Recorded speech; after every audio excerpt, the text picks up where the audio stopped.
June 11ಕ್ಕೆ ವಿಧಾನ ಪರಿಷತ್ ಚುನಾವಣೆ ಇದೆ. ವಿಧಾನಸಭೆಯಿಂದ ಪರಿಷತ್ಗೆ ಸದಸ್ಯರನ್ನ ಆಯ್ಕೆ ಮಾಡುವಂತಹ ಚುನಾವಣೆ. ಈ ಚುನಾವಣೆಯಲ್ಲಿ ಯತೀಂದ್ರ ಸಿದ್ದರಾಮಯ್ಯಗೆ ಪರಿಷತ್ ಸ್ಥಾನ ಸಿಗೋದು ಬಹುತೇಕ ಖಚಿತ ಆಗ್ತಾ ಇದೆ. 2023ರ ವಿಧಾನಸಭಾ ಚುನಾವಣೆಯಲ್ಲಿ ಯತೀಂದ್ರ ಸಿದ್ದರಾಮಯ್ಯ ಕಣಕ್ಕಿಳಿದಿದ್ದಂತಹ ವರುಣ ಕ್ಷೇತ್ರವನ್ನ ತನ್ನ ತಂದೆಗೆ ಬಿಟ್ಟುಕೊಟ್ಟಿದ್ರು.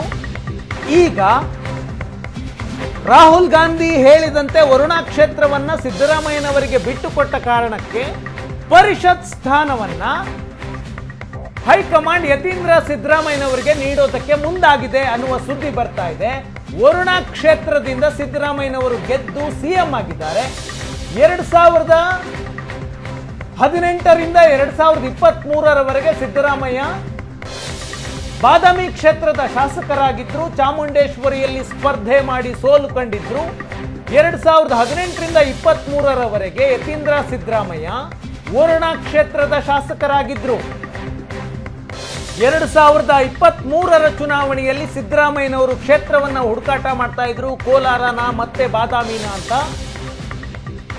ರಾಹುಲ್ ಗಾಂಧಿಯವರ ಸಲಹೆ ಮೇರೆಗೆ ವರುಣ ಕ್ಷೇತ್ರವನ್ನ ಆಯ್ಕೆ ಮಾಡಿಕೊಳ್ಳಲಾಗಿತ್ತು. ಈಗ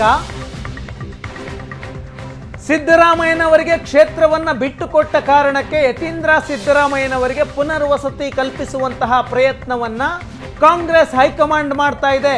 ಈ ಹಿಂದೆ ಮಲ್ಲಿಕಾರ್ಜುನ ಖರ್ಗೆಯವರು ರಾಷ್ಟ್ರ ರಾಜಕಾರಣಕ್ಕೆ ಹೋಗುವಾಗ ಪ್ರಿಯಾಂಕ್ ಖರ್ಗೆ ಅವರಿಗೆ ಸಚಿವ ಸ್ಥಾನವನ್ನ ಕೊಡಿಸಿ ರಾಜ್ಯ ರಾಜಕಾರಣದ ಜವಾಬ್ದಾರಿಯನ್ನ ತಾವು ನಿರ್ವಹಿಸುತ್ತಿದ್ದಂತಹ ಜವಾಬ್ದಾರಿಯನ್ನ ಪ್ರಿಯಾಂಕ್ ಖರ್ಗೆಗೆ ಕೊಟ್ಟು ಹೋಗಿದ್ರು.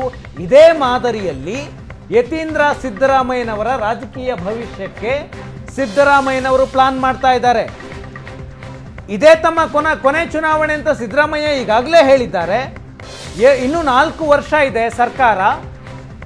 4 ವರ್ಷದ ಅವಧಿಗೆ ಯತೀಂದ್ರ ಸಿದ್ದರಾಮಯ್ಯನವರನ್ನ ವಿಧಾನ ಪರಿಷತ್ ಸದಸ್ಯರನ್ನಾಗಿ ಮಾಡೋದಕ್ಕೆ ಸಿದ್ದರಾಮಯ್ಯ ಪ್ರಯತ್ನವನ್ನು ನಡೆಸ್ತಾ ಇದ್ದಾರೆ. ಈ ಹಿಂದೆ ಹಲವು ಬಾರಿ ಯತೀಂದ್ರ ಸಿದ್ದರಾಮಯ್ಯ ನನಗೊಂದು ಅಧಿಕಾರ ಕೊಡಿ, ಒಂದು ಸ್ಥಾನ ಕೊಡಿ ಅಂತ ಮನವಿಯನ್ನ ಮಾಡಿಕೊಂಡಿದ್ರು. ಸಿದ್ದರಾಮಯ್ಯ ಸಿಎಂ ಆಗಿ ಇಡೀ ರಾಜ್ಯದ ಆಡಳಿತ ನಡೆಸ್ತಾ ಇದ್ದಾರೆ. ವರುಣವನ್ನ ನೋಡ್ಕೊಳ್ಳೋದಕ್ಕೆ ನನಗೆ ಯಾವುದಾದ್ರೂ ಅಧಿಕಾರ ಬೇಕು ಅಂತ ಕೇಳಿದ್ರು. ಈಗ ಸಿಎಂ ಸಿದ್ದರಾಮಯ್ಯ ಮಗನಿಗೆ ವಿಧಾನ ಪರಿಷತ್ ಸ್ಥಾನ ಕೊಡಿಸೋದಕ್ಕೆ ಪ್ರಯತ್ನವನ್ನ ಮಾಡ್ತಾ ಇದ್ದಾರೆ. ಸಿದ್ದರಾಮಯ್ಯ ಮತ್ತು ಮಹದೇವಪ್ಪ ಇಬ್ರು ಮಾತನಾಡಿದ್ದಾರೆ ಈ ವಿಷಯವಾಗಿ. ನೋಡಿ.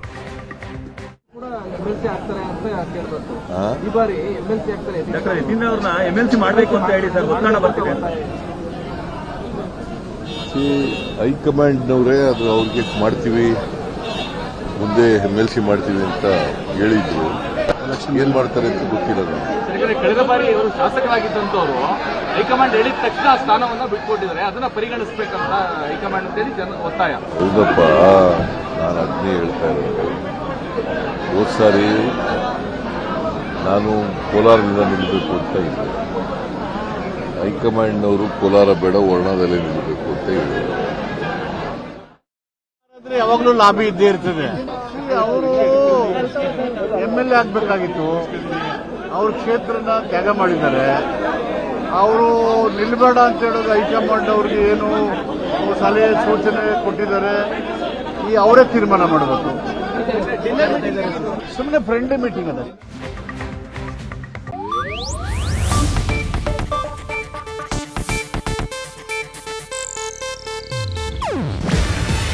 ಇದು ಏಷ್ಯಾನೆಟ್ ನ್ಯೂಸ್ ನೆಟ್ವರ್ಕ್ ಪ್ರಸ್ತುತಿ.